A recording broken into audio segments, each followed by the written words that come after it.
It's time to pick a side. The border war is on the air with BG and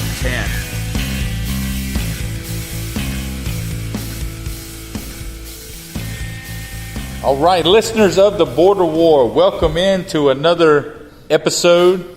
If you heard the previous episode, we discussed some college football, so we're going to get into some NFL on this one. But before we do, we want to make sure we give a shout out to our listeners. Thank you for tuning in. Thank you for downloading this past week and every week before that show. Make sure you like us and subscribe to us on whatever platform that you prefer best.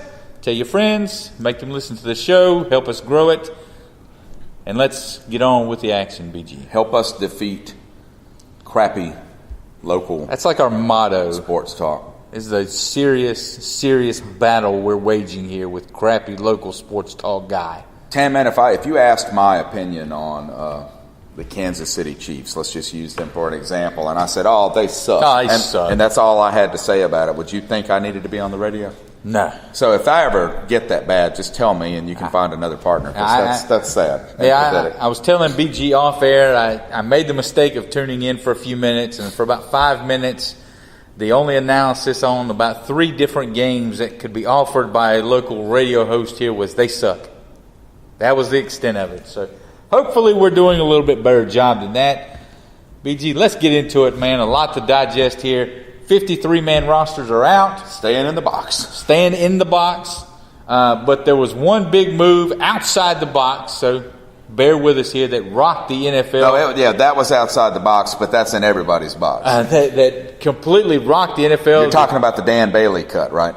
Oh, well, that rocked my world there for a few days. But Khalil Mack, the Oakland Raiders, my pick to win the AFC West. I was super high on the Raiders, man, yes. And they deal Khalil Mack. Are you kidding me? I think this just makes John Gruden look like he doesn't know what's happening, and then he comes out and says that he didn't know that a second-round pick had been included in the package, so now you've got this dysfunctional thing where the GM's doing one thing, the head coach doesn't know what it is, why either one of them didn't just, we say this all the time, pay the man.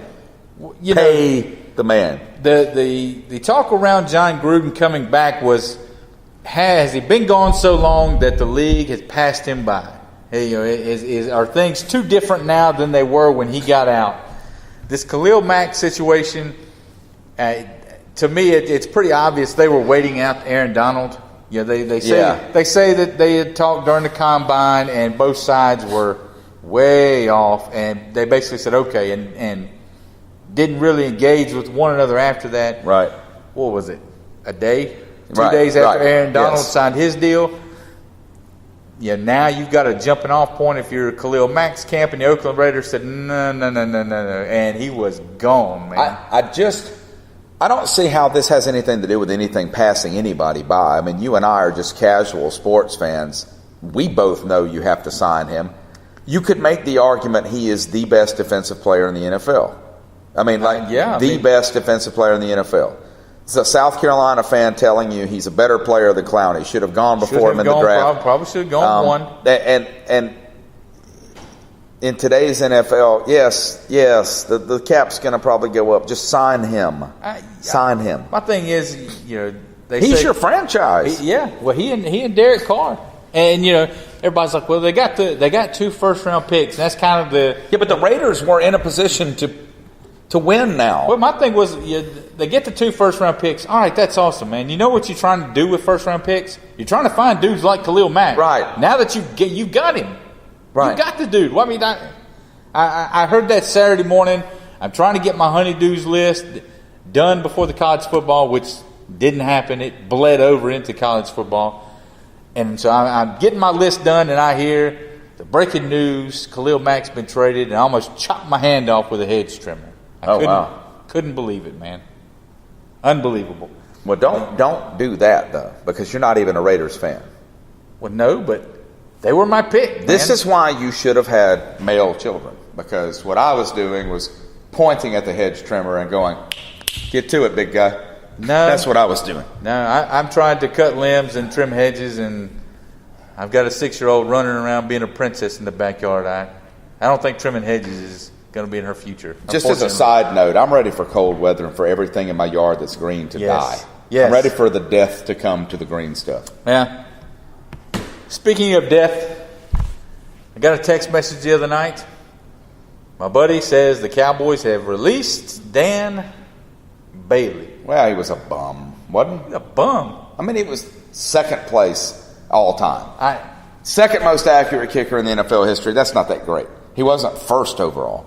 Well, he's probably only the leading scorer in franchise history. It's not that big of a deal. Actually. Not that big of a deal.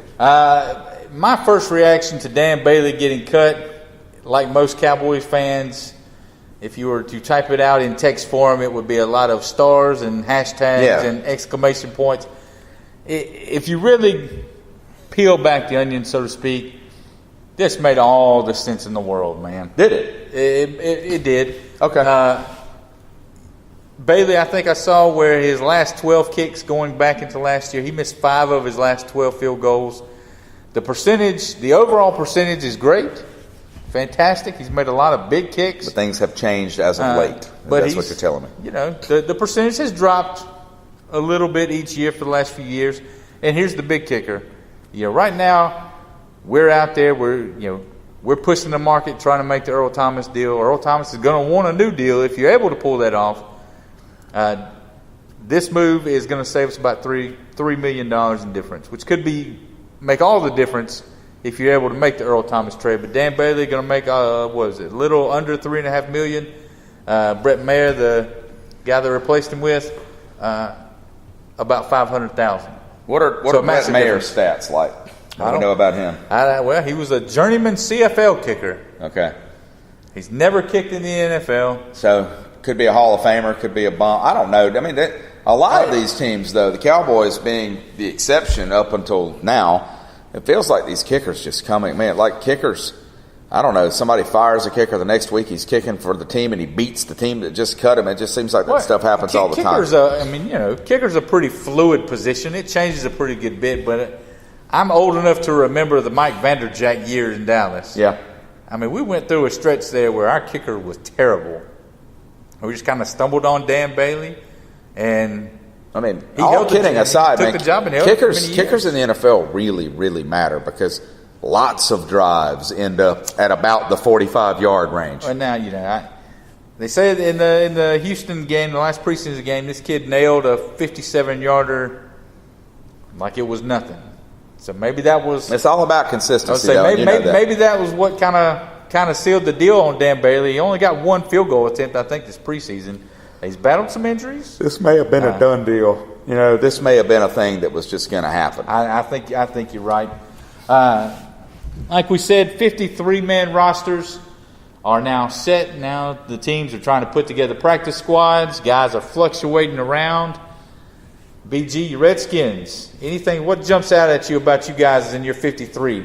Capri Bibbs is out of there. Man, he is gone. Yeah. No Capri Bibbs. At running back, I suppose, we bring back Rob Kelly. Samaje Perine, I was really high on that kid last year. He obviously got hurt. He looked pretty rough in the preseason to me. He was sort of a fumble machine. I think he was one of the borderline almost got cut guys. Yeah, well, I think Perine, because I saw one thing pop up. It said Perine's been cut. He's out of there, and then you click the link. It's like, oh no, that article's been deleted. So I think he was one of the borderline. You guys, not to jump the gun here, but you guys cut Bo Scarborough, and we signed Byron Marshall at running back. I think if I were the Redskins, I would cut Byron Marshall yesterday and sign Bo Scarborough. Byron Marshall, where do I know that name from? I just said it 10 seconds ago. Where do you play ball at? I'm not 100% sure. I can try to find out. It's not a big deal. I really want to know. You guys also, Brian Quick is gone. He is out of there.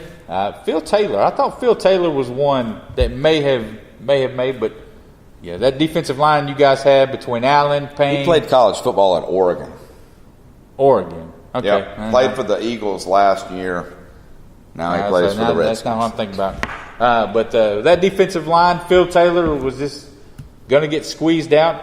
And 2 guys that I was pulling for as a Cowboys fan, Troy Apke, the safety, and Trey Quinn, the wide receiver, both draft picks, both rookies. Apke, the fastest guy in the draft. I remember talking about it the day after the draft. Another kid that I think has really worked his way onto this roster, an undrafted rookie, Cam Sims from Alabama, gets onto the squad. I love those guys. There's always one guy on the team that and I tell you what's comes crazy. From nowhere, makes I tell you what's crazy. You look at him; he's like 6'5", 6'6". He's massive. He has these long arms, huge hands.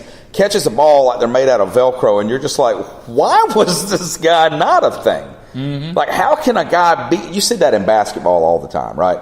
These guys that you just think they have to be like the best player. Everyone who knows them knows, like they're just dominant, and like they just nothing ever happens. Like it feels like some of that stuff is predetermined somehow, and it's hard to figure out what makes a kid that just looks for all the world like a wide receiver just fall off everybody's radar. Yeah. I don't know. Case in point, Sky Moore, right? Undrafted. He's going to start week 1. I was say, where's he at? Where did he go? Did he go to Buffalo? Am I right? Oh, well, of course he's going to start if he's in Buffalo. Well, let's just find out where he is. Colts. He's Colts. Same thing. But again, my point. Back up on the Colts. But my point. Can you let me talk? But again, like it's just one of those things where you and I have watched him play, and we're like, this kid's going to make it in the league, right? But he goes undrafted. Then there are guys going back a ways, like Eric Norwood, who I would have just put my hand on the Bible and sworn that kid was going to be an unreal NFL player. And he was an unfortunate size. He was that 228, 230-pound guy. He couldn't play linebacker because he was a little bit too slow, but not big enough to put his hand in the dirt, and he just kind of couldn't. Well, so you kind of in that borderline where you either need to gain weight or lose weight. And then here we are. Captain Munnerlin's going into his 10th year in the NFL, and he couldn't cover anybody in Columbia. I mean, but that's the world we live in. Continue. Now that we're on topic. Yeah. The Carolina Panthers. Taylor Heineke wins the backup quarterback job. He and Garrett Gilbert battled it out. They go with Heineke. That could matter. I mean, Cam has that injury potential this year. If he goes down, that team's 1-15. But Damiere Byrd, former Gamecock, he makes the team. I think he'll have a role. He'll probably handle between he and a lot of special teams for him. He'll play the special teams. I'm caught by the number of offensive linemen the Panthers keep. I'm counting 10. You know what they're doing? Offensive linemen. That's called throwing it at the wall and hoping some of them stick, man, because they need some. Yeah, a lot of linemen sticking around up in Charlotte. Rashawn Golden is going to play some safety back there. So we'll see. And the Cowboys, we've talked about Dan Bailey. They only kept 2 running backs. Both the Buckeyes guys. Scarborough was out. They brought back a young man they had a few years ago. I think they're going to try and sneak him on the practice squad. They already got Scarborough on there. But the other thing is wide receiver. You hear a lot of talk about how thin they are at wide receiver, how inexperienced they are. Yeah, they put Lance Lenore on the practice squad. I think they cut Deontay Thompson. I don't know if he's been put back on the squad there. Yeah, so like we were talking about before. They feel good about what they have. We were talking about before the show started just a few minutes ago. Redskins and Cowboys both super young teams. What did you say? You guys have 2 players over the age of 30? It's Sean Lee, I think, is 32, and then the long snapper. I don't know how you say his name, Ledouche or Ledoucier or whatever. I'm going to go with choice B on that one. I hope Ledouche. I think he's like 30. Everybody else on the team is under 30 years old. I read a stat over the weekend. Just under 40% of the Redskins roster drafted in the last 2 drafts, or picked up as free agents in the last 2 off seasons. Out of college. I mean, college free agents. Well, I'll tell you, that is a massive, massive change for both of our teams. That's not the reputation of either of those teams. No, over what we've been in the past. I think this is more of for us at least, I think it's more of a Stephen Jones thumbprint on the team. Just continue to reinforce that he's kind of running things. And I think with us, I think it is Daniel Snyder being sensitive to the amount of criticism he's gotten in the press and sort of saying, all right, I'm backing off. I feel good about the last 2 drafts, but that's certainly going to be – you're going to get a report card on those 2 drafts pretty soon here. If that percentage of your roster and the vast majority of the starters are from those 2 drafts. Yeah. So with the exception of some veterans at quarterback and at running back, your wide receivers, both your lines dominated by first 2-year players. Yeah. Let's see. Who else? Kenyon Barner's been around the league for a while. He is out in Carolina. Other than that, not a ton jumping out at you for the Cowboys. They cut Coney Ely. Yeah. I said off air, this is probably the end of the line for Ely. Chaz Green is gone. Praise the man above. He was pretty terrible on the offensive line. As one local sports media put it, he sucks. For you guys, we say Capri Bibbs. I guess the Adrian Peterson kind of squeezed him out. Kevin Hogan's one I thought you guys might would have hung on to. Signed immedially, too. Yeah, he was claimed by Denver. Somebody in Washington has a thing for Colt McCoy. I don't dislike Colt McCoy, but Hogan's got to be. I don't know what you're paying McCoy, but he's got to be cheaper. I would think. We signed Colt McCoy to an extension. So I mean, he's going to retire in Washington. I mean, I think they signed I like Colt McCoy. He signed about a 6-year contract, and I do feel okay about him coming and starting a game if he needed to. I mean, I would feel better about him than I would Kevin Hogan. I'm not going to lie to you. If you've got the money, we're right near the cap. I mean, we have a little bit of little play room if something were to happen and we needed to keep a guy on a roster that went on to the IR, but not much. Redskins deal with injuries the way they did last year. The season's going to fall apart in a hurry. Then again, let's be honest, I already sort of feel like the season has fallen apart. I feel like that every year. Well, I always feel like, man, with you, my man, right now is yeah, we're back. Football's back, and then you get right up on it, man, right up on the precipice of it. You're like, oh, never mind, I don't want this. Right? No, that's how I feel. I've been saying that South Carolina was going to upset Georgia for a year now. Now that it's time to make the pick, I'm like, there's no way we're beating them. We can't beat Georgia. What am I talking about? Last week we had the Nebraska game got canceled, and I got all fired up. I'm fired up. They're showing Scott Frost and the team come out. I'm like, man, Scott Frost looks good in that red. Yeah. I go out, run an errand real quick. I come back and Baylor's on. Yeah. Did you see some pictures of that lightning? No. Oh. No. It was massive, man. Oh, yeah. Yeah, people would have died. I mean, it was bad. I'm talking like end of the world, Ghostbusters looking lightning off in the distance. Yeah, it was rough. They needed to call that one. Out on the plains, too. You could see that stuff from 30 miles away. Yeah. There wasn't any hiding it. But this was Scott Frost coming back, man. I'm sorry. Just play the game. I'm sorry. Anyway, I'll buy you a it's milkshake. thrown off our whole picks. Anyway, last week I went 4. So the game's not going to be played, right? As far as I haven't heard. I mean, it's just listed as canceled. I think we both won that one. Let's just give ourselves one. I'm 4-4-1. You're 4-4-1. Let's get right to it. 3:30 on Saturday, North Carolina. Once again, guys, picking against the spread this year. Yes. Just because of Clemson always winning, North Carolina always losing, it kind of got boring. So we're trying to stay in our box. The Tar Heels going to East Carolina. East Carolina lost to North Carolina A&T. Not even like one of the really good FCS teams. The Tar Heels 16.5-point favorites. That's a big number, but I'm giving it. I'm taking the Tar Heels. They are going to circle the wagons, and if there's one game they're going to win on the schedule besides Western Carolina, it's this one. They're going to win big. East Carolina is being punished by the football gods for firing Ruffin McNeil. They thought they were something they are not, and they are not. Give me the Tar Heels and the points. Next up, your boys, 3:30 as well, so I don't know which one I'm going to be tuned into more. I wonder which one draws a bigger number. I'm going to go with North Carolina and East Carolina. In-state rivalry. One of the teams is a pirate team. People love pirates. Mike Leach anyway. Number 3, Georgia at South Carolina. The Gamecocks getting 9.5. BG, put your money where your mouth is. Oh, if we're picking points, I've got no problem taking the Gamecocks to cover a 9.5-point spread. There's no way that game is not that close. I have no idea. Take them outright. Do it. I think there is a 48% chance South Carolina wins this game. I think it will be. I'm really dead serious, man. I think this is going to be a 2-point game, and I also think this is going to be a very low-scoring game. Just get rested. I'm going to take South Carolina. I'll take the 9.5. I think Georgia wins. I agree with you. It's not going to be 10-7. 15-12. It's going to be something like 14. 17-13 or 17-10 or something like that. But give me the Dogs. I think both defenses show up in a major way, and I think South Carolina probably loses because of depth. I think in the late in the fourth quarter, I think Georgia's offensive and defensive lines probably take over the game a bit because they're 3 deep and we're 2 deep. That's 7 o'clock on Saturday. The big one out in College Station.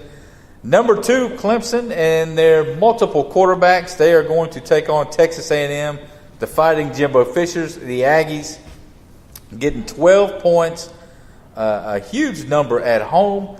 I think Clemson wins, but I think it's close. I think it's a lot closer than that 12. I think Texas A&M is going to give them a run for their money because, like I said, if anybody knows all the ins and outs and all the little things about Clemson, it's Jimbo Fisher. He'll have those guys ready to play. I think Clemson wins by 2 touchdowns. That's it. That's all the analysis you get. You can't give me anything else while I write these down for the record. Well, I mean, I've just learned, man. I mean, like, Clemson, they don't have off weeks against good teams. They always seem to rise up. They show up big games. and they show out. And I do have some questions about their offense, but I had questions about their offense last year, and I was wrong. I don't trust myself to pick against Clemson. When I want to, I think it's because I hate them so much. I hate you, Clemson. I hate you. I hate you. Give me the Tigers. If this was at Clemson, I think I'd probably give the 12. But at home, at Texas A&M home, that 12th man. There's nothing in the ACC during this Clemson run. There's nothing in the ACC that they've seen that will be like what they're going to see Saturday. Yeah, but people said that about Virginia Tech. People said that about South Carolina. People said that about the national title game. It hasn't affected them yet. Yeah. We'll see. Clemson needs to watch out for, that Thursday night game at Syracuse or whatever. I mean, I know they don't play them up there this year, but those are the only games that ever seem to bite them. They show up for everybody else. 8 o'clock, the primetime ABC game. Going to Big Ten, Penn State, number 16 at Pitt. Penn State needed overtime Saturday to knock off Appalachian State. BG, can the Pitt Panthers give them a run? No, Penn State destroys them in this game. They were not paying attention. This was a team that has – look, I don't like James Franklin. He gets on my nerves. He bothered me when he was at Vanderbilt. He bothers me now. This is a team with national championship potential talent. They were not paying attention. They weren't ready. They will bury Pittsburgh. I agree with you. In-state rivalry, I'll give the 8.5. Give me the Nittany Lions. And finally, on the college side, 8:30 on Fox. Number 15, Southern Cal at number 13, Stanford. Southern Cal had their hands full. They struggled in the first half. They didn't half against UNLV. They didn't look quite ready for that one. True freshman quarterback, Stanford, getting 3.5. This one's on the road. They're going to take that freshman on the road at Stanford. Give me the Cardinal, man. David Shaw at home, those guys, they always seem to. You have to make yourself remember to say that? Cardinal. You want to say Cardinals? I want to say Cardinals. I'm used to it now. I don't like it. It's weird. It bothers me. It's weird, but I'll take Stanford. I'll give the 3.5. If I had been a fan of the Stanford Cardinals, I would have stopped when they took the S off because that bothers me. I'm going to take Stanford as well. Bryce Love, my Heisman Trophy winner. I think Southern Cal's good. I don't think they're back yet. And I just love David Shaw. Do you not love David Shaw? Everybody except for Clemson and Alabama wish David Shaw was their coach. I bet you Michigan does. The Cardinal, how many touchdowns should have been South Carolina Gamecock wide receiver J.J. Arcega-Whiteside? What do you have, 3 There was no point in offering him. He was going to go to Stanford no matter what. I'm just telling you what I read on Twitter, right? Right. Boy. On the NFL side, what do you guys got a late kickoff on Saturday? Yeah, we're 4:30 kick. Redskins at Cardinals. Cardinals getting a point. It's a pick 'em. Lord, man, what an ugly game. I hate that this game is in the box. Didn't I pick first last time? You picked. I picked first on the Southern Cal Stanford game. Give me the Redskins. I'll take Washington. I'll give the point. So you think the Redskins are going to win this game? I think the Redskins are. Are you familiar with the stat that Jay Gruden has never won a first season game at Cincinnati or Washington ever? He's never won a Week 1 game. It starts today. They're going out to Arizona. They're going to win. I think you guys' defense is going to be. You guys' defense is going to be pretty good this year. You want me to give you some analysis on the Redskins? They suck, man. They suck. Give me the. Hey, watch this. Give me the Cardinals. Cardinals. So you took the Cardinal and the Cardinals. Look at you. They hang out together. Cowboys at the Panthers. Panthers -3. That made me laugh. I'm going to laugh about that later. That is disrespectful. The Dallas Cowboys are not only are they going to cover the 3. This is Monday night. This is Monday night game. No, it's not the Monday night game. This is Sunday it's at like Sunday, 4. okay. I think we probably got the prime time. Man, this thing is going to blow the ratings out of the television around here. Yeah, but everybody with their custom painted Cowboys cars. I know you hang out with those guys. I saw one the other day. It looks amazing. Give me the Cowboys. We're going to win this one outright. I don't even need the points, but since we're offering them, I'll take them. We're kind of getting boring again here this week, but I'm going to go with the Cowboys too. I don't see the Panthers winning this football game. All right, here's one. Bears at Packers on Sunday night. The Packers getting 7.5. The Bears just made the trade to shake the league up to bring in Khalil Mack. Packers win. It's tighter than 7.5. I'll take the Bears and the points. Give me the Packers. I'll give the points. I think they win it by around 10. Jets at Lions. I think this is the first Monday night game. They usually have the 2 doubleheader.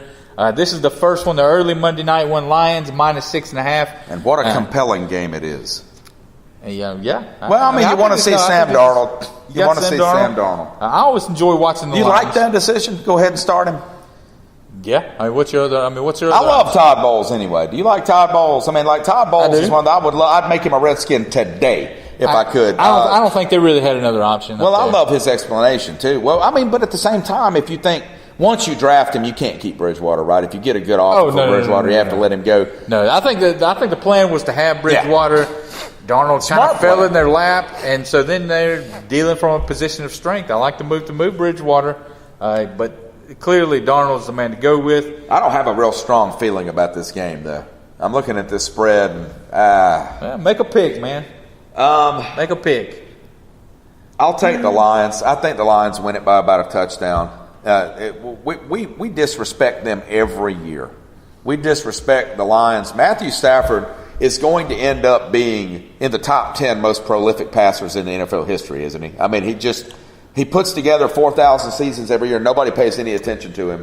The Lions are capable of beating anybody in football, especially at home. I'll go with the Lions, too. I'll give the 6.5. I just said I like the move to start Darnold. I think but it's week 1, man. It's going to pay off long run, but exactly right. It's week 1. Lions at home. Give me the Lions, and I'll give the points. And finally, the second Monday night game, Rams at the Raiders. I quit on the Raiders. I officially want to change my pick. The Raiders suck. They're getting 4 points. They suck. I mean, I'm okay with you doing that if you want to. The game hasn't started. What do you want? I tell you what you want, and then you get mad at that? Whatever. Just forget it. You're a difficult They suck. being. Rams suck. Everybody sucks. Give me the Rams. I'll give the 4 points. I really don't know what the Raiders are doing, man. I think you know where I'm going on this one. The Rams are going to win the Super Bowl. So, yeah. So they got to get off to a good start. I don't know what the Raiders are doing. I hope Tory Gurley has a monster game too, because I am starting him this week. They must have. The only thing I can think of is that John Gruden is an avid listener of the show, and for whatever reason, has it out for you. He has it out for me. He doesn't like me. Last year, I made Derek Carr my MVP pick. He was my fantasy quarterback, and the only thing I can think is that John Gruden wants to ruin our pick slate, or my pick slate anyway. Have you got a better explanation? There's no other reason. That does seem like the most likely thing. Yeah. We have had listeners in various places, and John Gruden travels a lot, so there you go. There you go. That is it for this week. Make sure you like and share us on Facebook. Follow BG at BG_Border War. Hit me up at TanMan3264, or you can follow the show at The Border War. We will have the picks list up on Facebook, on Twitter, everything, and later on this evening. Special shout out to Michael Carter. We went 4-4-1. Michael Carter beat us both. He was the high score for our fan votes. He checked in with us, 5-3-1. So nice job, Michael. And and to be fair, picking against the spread is a whole different thing. It's winning 5 out of 5-3-1 is not a bad deal. No, but get your picks in. I will try and talk BG into shelling out some some of his awesome couch money. Maybe a prize pack for the winner. Oh, but it can't come out of the show's account. It has to come out of BG's account. I mean, you could take it out of the show's account, but you might find that difficult. But like I said, make sure you head over to stadiumscene.tv once you're done downloading all of our shows and checking us out. Go check out some of the other podcasts over there. Good stuff. Good stuff. Redskins 5 wins tops this year, man. I'm not feeling it. Feeling generous. 5 wins.